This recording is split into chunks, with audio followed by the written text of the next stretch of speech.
මම ගාල්ල සෝත්‍රන්ස් විද්‍යාලයෙන් එක්නික් අබසරා. මම ඒ level subject විදියට තෝරගත්තේ accounting, business studies, econ. අවුරුදු දෙකකට පස්සේ තමයි ඒ කියන්නේ එක්සෑම් එකට මාස 6ක් තියේ තමයි මම IT වලට මාරුනේ. IT සබ්ජෙක්ට් එකට තෝරගත්තේ වත්සලා මිස්. ගාල්ල දිස්ත්‍රික්කයෙන් 64 වෙනියා වෙන්න අවස්ථාව ලැබුණා. ඇත්තටම මිස්ගේ ටීචින් ස්ටයිල් එක මාරයි. කිසිම දෙයක් දන්නේ නැහැ කියලා හිතලා තමයි මිස් හැමෝටම උගන්වන්නේ. ඒ කියන්නේ ඕනම මට්ටමකින් ඉන්න කෙනෙක්ට මිස් උගන්වන විදියට IT කියන සංකීර්ණ විෂය සරල විදියට තේරුම් ගන්න පුළුවන්.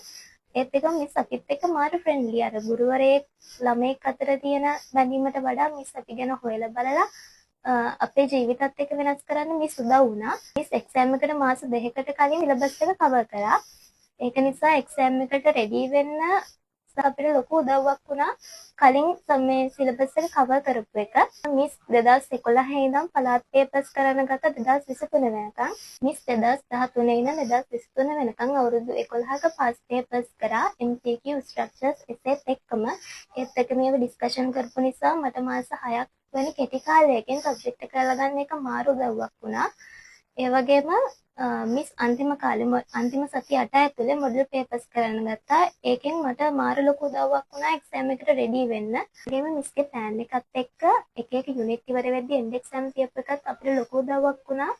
අර යුනිට් එක කවර් කරගන්න සහ එක්සෑම් එකට ෆේස් කරද්දී මිස්ට ගොඩක් මේ රිසල්ට් එක ගන්න මට උදව් කරාට මගේ ජීවිතය වෙනස් වුණේ මේ ජීවිත වෙනස් කරන IT පන්තිය නිසා.